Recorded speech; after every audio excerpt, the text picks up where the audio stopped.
Japan's first man-eater. On November 20th, 1915, the Ikeda family in Sakebetsu, Japan, woke up to find a massive brown bear rummaging through their corn storage. Such a sight would be deeply disturbing today. However, Sakebetsu was a newly settled village bordered by dense forest where encounters with wildlife were not so much shocking as inconvenient. Bears and deer frequently wandered into the farms to steal crops and even walked through their fields as if humans didn't even exist. As the bear grabbed some corn, the family's horse panicked, waking up the family and startling the bear, who quickly wandered back into the forest. Everyone figured that would be the end of it, but it absolutely wasn't. 10 days later, it returned. The Ikeda family called in the Matagi, traditional bear hunters known for handling these situations. They tracked the bear, shot it, and watched as it disappeared back into the forest, leaving a trail of blood across the snow. The bullet wounds and injuries the bear sustained had convinced the villagers that it would not survive. That also turned out to be untrue, because on December 9th at around 10:30 in the morning, the same bear came back. Only now it was wounded, furious, and wanted revenge. It headed straight for the Ota house, and it definitely wasn't there for more corn. Inside, Mayu Abe was babysitting a 6-year-old boy when the bear smashed in through the door. The bear went for Mayu as she grabbed firewood and threw it directly at him, a brave yet hopeless move. But then again, what hope do you really have when facing a 6-foot angry grizzly bear? In seconds, it switched its attention to the child who sadly stood no chance. He then grabbed Mayu and dragged her toward the forest as she fought and screamed. From that moment on, the bear was named Kesegake, which means diagonal slash, a much cooler name than it deserved for what it was about to do to Mayu. Indeed, you probably guessed it, with that first attack, it became Japan's first confirmed human-eating bear. The next morning, 30 men followed a trail of blood and found what remains of Mayu in the woods. And disturbingly enough, this was only the beginning. That night, armed men gathered at the Ota farm, convinced Kesegake would return, and around midnight, it did. Now, you'd think 30 armed men would have the advantage, right? Wrong. In the chaos and darkness, only one guy, managed to get a shot off before the bear vanished back into the forest. Like some kind of eldritch horror movie villain. Assuming he would return yet again, and barely 150 meters from the Ota farm, several frightened families had gathered at the Miyoke household, believing they were finally safe with 50 armed guards stationed outside. That should have been more than enough. Again, in theory. But when gunshots echoed from the Ota farm, panic kicked in, and 49 of the 50 guards rushed off to help, leaving behind just one man to protect the women and children. You can probably guess how that turned out. Kesegake crashed through the Miyuke house window, plunging the home into despair. Suddenly, there was a man-eating bear in the living room. Okay, even I'm nervous now. The bear attacked 3 people inside the house and then disappeared into the night. Again! A one-bear gorillic tactic marine? What is this creature? The village was terrified. Knowing they needed serious help, they tracked down Yamamoto Haikichi, a legendary hunter who had killed over 300 bears.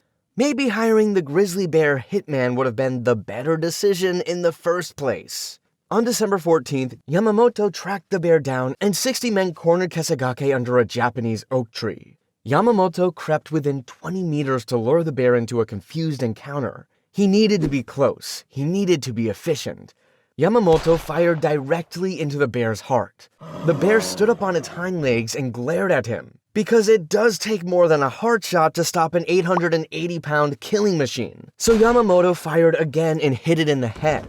At 10 a.m. on December 14th, 1915, Kesegake finally died. Most villagers abandoned Sankebetsu entirely after that. And honestly, who would blame them? The Hot Springs Bear. On August 14, 1997, Patty McConnell, a 37-year-old mother from Paris, Texas, was on the road with her 2 children, 13-year-old Kelly and 7-year-old Kristen, heading all the way to Alaska to start over in what was supposed to be a fresh beginning. After more than a week of driving, probably hearing, "Are we there yet?" about 1,000 times, they finally stopped at Liard River Hot Springs in northern British Columbia for a much-needed break. This place was famous for warm water, quiet forest paths, and peace. Sounds a little like my swamp if you ask me, and I do allow visitors, so please consider subscribing. Meanwhile, the McConnell family changed into swimsuits and walked along the wooden boardwalk to the lower pool together. After spending some time there, Patty and Kelly decided to check out the quieter upper pool, about 340 meters deeper into the bush. Kristen, however, got bored and ran back to the lower pool where she'd already made friends with other kids. Of course. Patty and Kelly climbed a set of steps to a small viewing platform where Patty got distracted identifying plants, fully absorbed in the moment. Then she looked up and froze.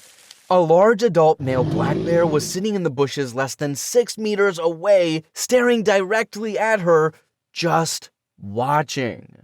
After Kelly turned around to see if this was a joke, the 218-pound bear was now standing on its hind legs, still staring with those unreadable eyes. At that moment, every random fact Kelly had ever heard about bear encounters, probably from nature documentaries or school lessons he'd never thought he'd actually need, came rushing back. After a brief pause, Kelly whispered to his mom that they shouldn't make any sudden movements. That was good advice, in fact, really solid advice, but unfortunately, the bear had already made a decision. It charged straight at them, and in that split second, Patty did what any mother would do and tried to shield Kelly with her own body. The bear wasn't stopping for anything. It attacked both of them with terrifying ferocity, mauling Patty severely while Kelly fought back desperately against an animal 4 times his size. Their screams echoed through the forest and drew the attention of nearby visitors. Many ran from the lower pools to help. A man named Ray Kitchen also heard the sounds and rushed toward them without thinking twice. He grabbed a tree branch and beat the bear with all his strength. The bear suddenly turned on Ray and hit him with such force that both the man and the animal crashed through a wooden railing and tumbled down a steep hillside. And, as expected, there was no soft landing waiting at the bottom. The bear fatally attacked Ray, and his injuries were so severe that he never stood a chance. He died right there and then. Poor Ray. Would you have tried to save a stranger from a raging bear? Be honest. Meanwhile, back on the platform, Kelly was already badly injured, yet he kept fighting, still trying to protect his mother, even as his strength ran out. But it was too late. Moments later, the bear climbed back onto the platform. Just then, 2 bystanders finally arrived with hunting rifles and shot the huge animal multiple times until it collapsed and died. It was over. But unfortunately, Patty McConnell died that afternoon from the devastating attack. Kelly survived but was badly injured and deeply traumatized. And 7-year-old Kristen, who had been laughing and making friends at the lower pool just minutes earlier, had lost her mother in the most sudden and unimaginable way. Not exactly the fresh beginning they'd been hoping for. The bear's friend. On October 5th, 2003, Timothy Treadwell was exactly where he believed he belonged. Deep in Katmai National Park, Alaska, surrounded by some of the largest and most dangerous animals on Earth, somehow convinced this was the best place for him to be. But for him, it was. Treadwell was a 46-year-old environmentalist and filmmaker who had spent 13 summers living among grizzly bears. He was actually camping right alongside coastal brown bears that weighed up to 1,000 pounds, even getting close enough to film them, to the point of giving them cute names like they were pets, and genuinely believing these animals were his friends. And over time, he came to believe that the bears had accepted him as one of their own. Something that most bear experts would strongly disagree with, and yeah, I struggle to disagree with them. Not everyone can become a kind and sentient alligator like me. Park rangers, however, were not buying any of this. They warned him again and again that his behavior was dangerous, not just for him, but for the bears too. But Treadwell brushed it all off. He had been doing this for years without a serious incident, and in his mind, that meant he knew better. Well, by now, I think we can all agree this sounds like a recipe for disaster. That year, Treadwell stayed later into the season than usual and camped well into October, when bears become hungrier and more aggressive as they prepare for winter. He still refused to carry bear spray, just to be on the safe side in case things went south. Worse still, he refused to install an electric fence around his camp. Because why would he? These were his friends. That day, October 5th around noon, Treadwell picked up his satellite phone and called a friend, Jewel Palavac. He mentioned the bears he'd been seeing and casually assured her that everything at camp was fine. The next day on October 6th, a pilot arrived to pick up Treadwell and his girlfriend, Amy Huguenot, who had joined him that season. The campsite looked strangely quiet. except for a large bear sitting over what appeared to be, you guessed it, Treadwell's body. He immediately radioed park rangers. When they arrived at the campsite, what they found was traumatizing and shocking beyond belief. Both Treadwell and Amy had been killed, clearly, but the scene made it obvious this was a violent attack. Amy's body was found partially buried near the tent in what's known as a bear cache, which is where bears store food they plan to return to. What made this attack so gruesome is the fact that Treadwell's video camera was somehow turned on at the start of the frenzied attack, and although the lens was covered, the audio was not.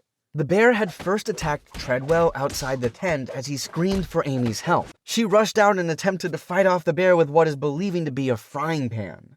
The audio of Treadwell screaming, "Get out, I'm being killed," echoed shortly before he was dragged into a bush to take his last breath. The bear then turned to kill his girlfriend, Amy, and store her body for later. Werner Herzog's documentary Grizzly went on to immortalize Treadwell's story, and to this day, experts still debate whether he was a misunderstood conservationist or a reckless idealist who put both himself and the woman who trusted him in danger. Either way, both he and Amy paid the ultimate price for thinking bears could be befriended. They look cuddly, they aren't cuddly.